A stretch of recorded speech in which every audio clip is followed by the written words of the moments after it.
The email arrives at 6:47 a.m. Subject line, "Congratulations, Marcus Chen. You've passed the CPA exam on your second attempt, and within 3 months, you're sitting in a glass office on the 52nd floor of one of the Big Four accounting firms. Base salary, $95,000. Signing bonus, $70,000.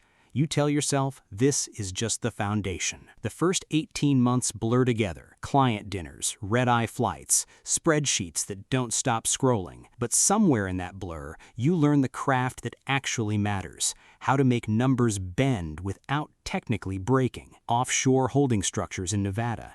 Intercompany transfers routed through Ireland. Every move sits inside the tax code. Barely, but legally. You get promoted twice in 3 years. You trade your studio apartment for a high-rise unit with floor-to-ceiling windows overlooking the harbor. You buy a watch that costs more than your parents' mortgage, and still, something in you wants more. The temptation doesn't announce itself.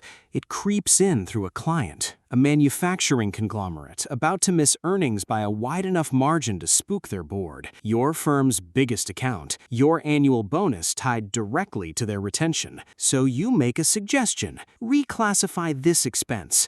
Defer that write-down to next quarter. Nothing illegal sounding, just optimistic accounting. The client is thrilled. Your managing partner is thrilled. You feel something electric, sharper than any bonus check. You do it again for a different client, then again. Each time a little bolder, a little more creative with where the numbers land. You've stopped calling it a gray area, you just call it Tuesday. 11 months later, a junior associate flags an inconsistency in a filing you signed off on. Within a week, you're sitting across from 3 partners in a conference room with the blinds drawn. Nobody says the word fraud. Instead, we're initiating an internal compliance review. Your license stays with the firm during this process. Consider yourself on leave indefinitely. You are, in every practical sense, unemployable. No firm will touch a CPA under active review. Your condo payment is $6,200 a month.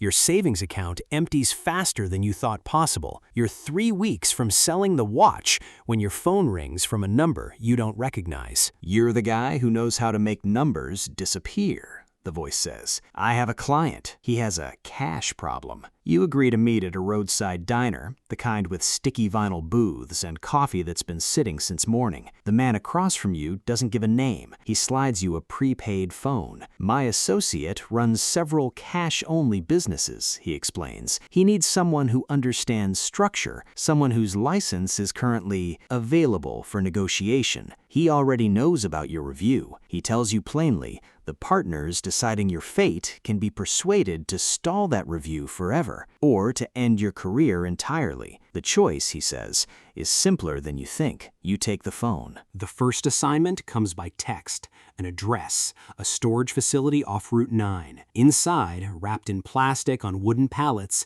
sits roughly $14 million in cash. The message underneath, "Clean by Friday." Your first instinct is panic. Your second is that old familiar itch, the one that got you here in the first place. Because underneath all the danger, it's still just a math problem. You call a corporate attorney in Delaware and form 9 shell entities, each with a name so bland it's forgettable. Meridian Holdings, Baypoint Logistics, entities that exist only on paper. Then comes the real labor, converting cash into deposits without tripping the $10,000 federal reporting threshold. You recruit couriers, gig workers, students buried in debt, people who need $250 in exchange for not asking questions. Each one carries $9,800 to a different branch. You repeat this over 1,400 times across 3 weeks.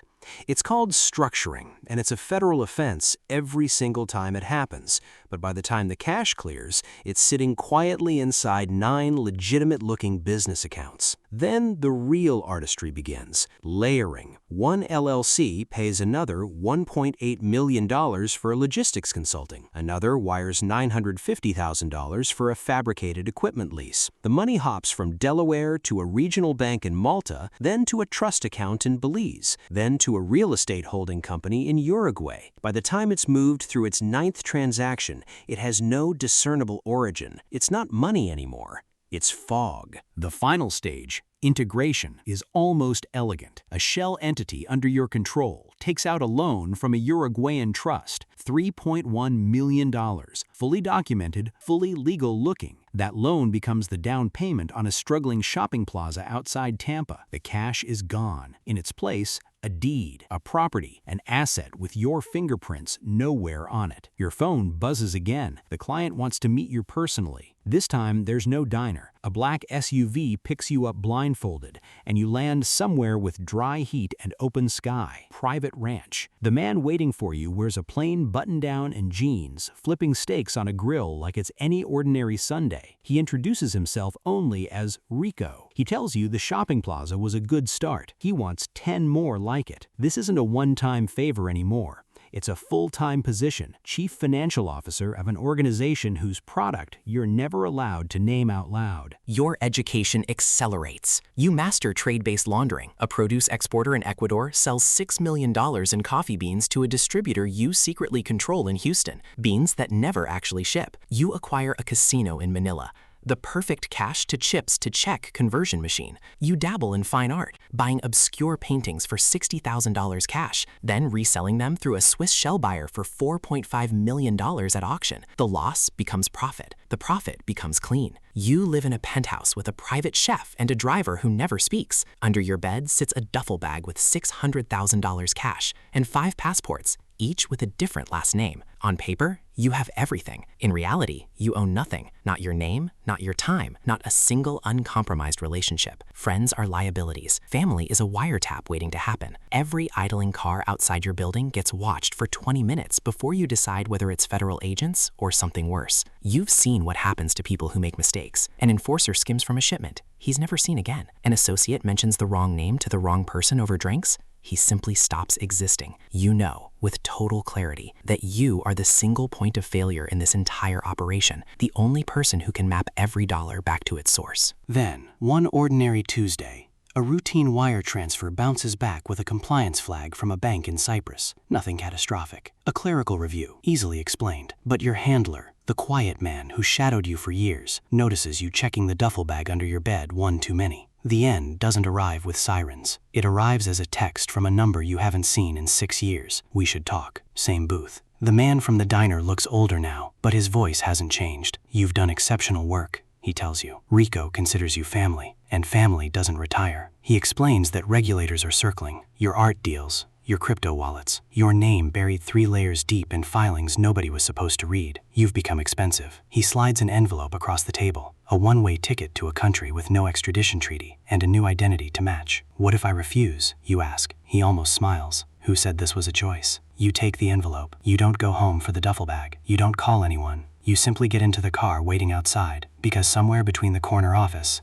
and the storage unit, you stopped being a person with choices and became exactly what you always were underneath the numbers, an entry on someone else's ledger, waiting to be moved to the next column.